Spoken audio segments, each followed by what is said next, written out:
Hello বন্ধুরা, good afternoon. নিয়ে এলাম তোমাদের সামনে আবারও একটা নিউ ব্লগ।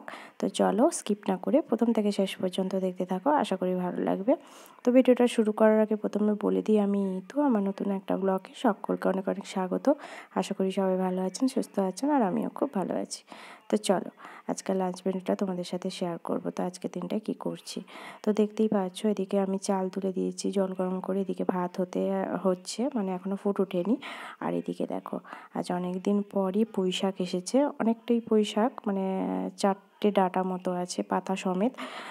তো একবারে নরম, তো সবটা করব না, কিছুটা রেখে দেবো। আর এখানে দেখেছো টমেটো এসেছে অনেকগুলোই। কিছুটা টমেটো আমি চাটনি করে রেখে দেবো, বেশি করেই করি, যখনই করি আমি চাটনি একটু বেশি করেই করি, নাহলে প্রত্যেক দিন করতে হয় না। তো চলো আজকে টমেটোর চাটনি করব আর পুঁই শাকের তরকারি করব। এই যে মোরাল মাছ ছিল একটুখানি ফ্রিজে, তো নুন হলুদ মাখিয়ে ভালো করে ধুয়ে রেখেছি। তো এইটা দিয়ে আজকে পুঁই শাকের মাখা মাখা তরকারি করব।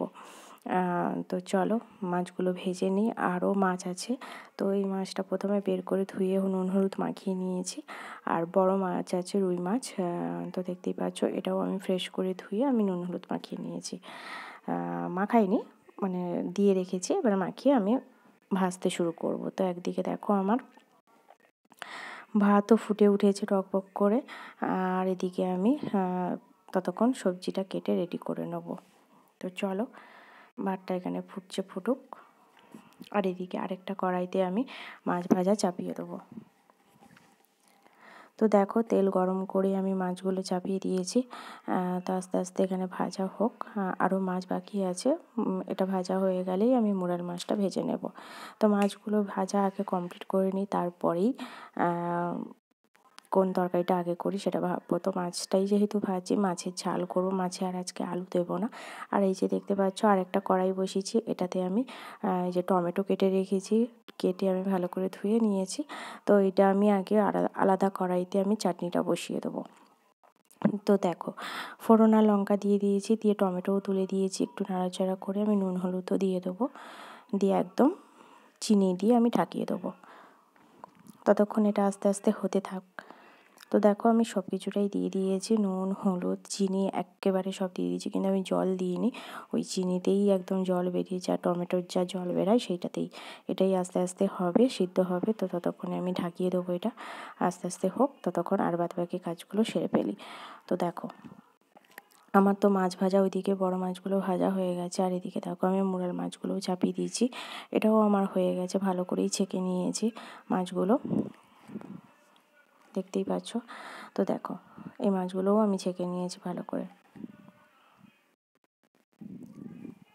তো আজকে আর মাছের আলু দেবো না, আজকে হচ্ছে তেল ঝাল টাইপের করব। আর এখানে দেখো আমার মাছ ভাজা করতে করতে এখানে কিন্তু আমার টমেটোর চাটনি কিন্তু রেডি, দেখতেই পাচ্ছ সব টমেটোগুলো গলে গেছে। আর কিছু না, আজকে আর ধনেপাতা দেবো না, আজকে এরকমই নামিয়ে দেবো। তো চলো টমেটোর চাটনিও আমার হয়ে গেছে, আর এদিকে আমি মশলাটা বেটে নেব মাছের জন্য। তো দেখো আমার সবগুলো মাছ কমপ্লিট ভাজা, আর এখানে আমি আদা রসুন পেঁয়াজ একদম পেস্ট করে নিয়েছি এতে হামানদিস্তাতে। আর এদিকে মাছের জন্য কাঁচা লঙ্কা টমেটো চেরা রেখেছি। আর এদিকে দেখো আমি তেল গরম করে ওই বাটা মশলাটা দিয়ে দিয়েছি, ভালো করে ভেজে নেব, মশলাগুলো কষিয়ে নেব ভালো করে। তো দেখতে পাচ্ছ আমি ভালো করে কষিয়ে নিচ্ছি মশলাটা, সব কিছু দিয়েছি, গুঁড়ো মশলা, জিরে গুঁড়ো, ধনে গুঁড়ো, লঙ্কা গুঁড়ো, হলুদ গুঁড়ো, সব কিছু দিয়ে ভালো করে কষিয়ে সামান্য অল্প জল দেবো, কারণ এটা আর বেশি ঝোল ঝোল করবো না, একটু একটু জোশ থাকবে, ওই তেল ঝাল যেরকম হয় আমি সেরকম করবো। তো তারপরে দেখো এখানে আমার চাটনি রেডি, আমি পাত্রে ঢেলে নিয়েছি আলাদা পাত্রে। চলো আমার চাটনি হয়ে গেছে, আর এদিকে আমি মাছটাও বসিয়ে দিয়েছি, দেখতে পেয়েছো। দেখো এখানে আমার জাল উঠে গেছে, তারপরে আমি মাছগুলো দিয়ে দেবো একে একে।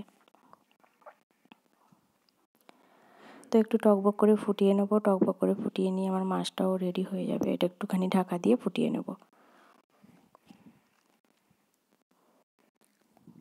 তারপরে দেখো এখানে আমি পুঁই শাকটাও কেটে নিয়েছি, অল্প পুঁই শাক কেটেছি আর কিছুটা রেখে দিয়েছি, কারণ এত তো আমাদের অনেকটাই হয়ে যাবে কাটলে, তাই অল্প করে কেটেছি আলু বেগুন দিয়ে। আর এই দেখো এখানে আমার মাছটাও হয়ে গেছে, দেখেছো অল্প অল্প জুস করেছি। আর এখানে কড়া বসিয়ে দিয়েছি, পুঁই শাকটা তুলে দেবো। তো প্রথমে ফোড়ন, লঙ্কা আর পেঁয়াজ তুলে দিয়েছি।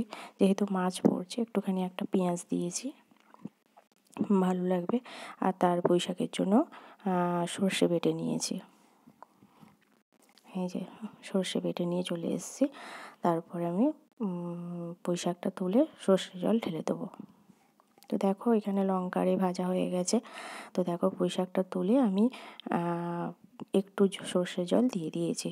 তো ওটা একদম সিদ্ধ হবে, ঢাকা দিয়ে দিয়ে সিদ্ধ করব। মাখা মাখা হয়ে গেলে ওপরে মাছ দিয়ে, মোরাল মাছ দিয়ে মাখা মাখা হয়ে গেলে নামিয়ে দেবো।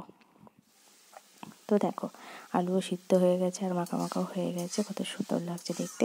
তো চলো ভিডিওটা আমি এখানেই শেষ করব। তোমাদের কেমন লাগলো অবশ্যই জানিও, ভালো লাগলে লাইক কমেন্ট শেয়ার করে দিও। আবার দেখা হচ্ছে নেক্সট ভিডিওতে। এখনকার মতো সবাইকে টাটা।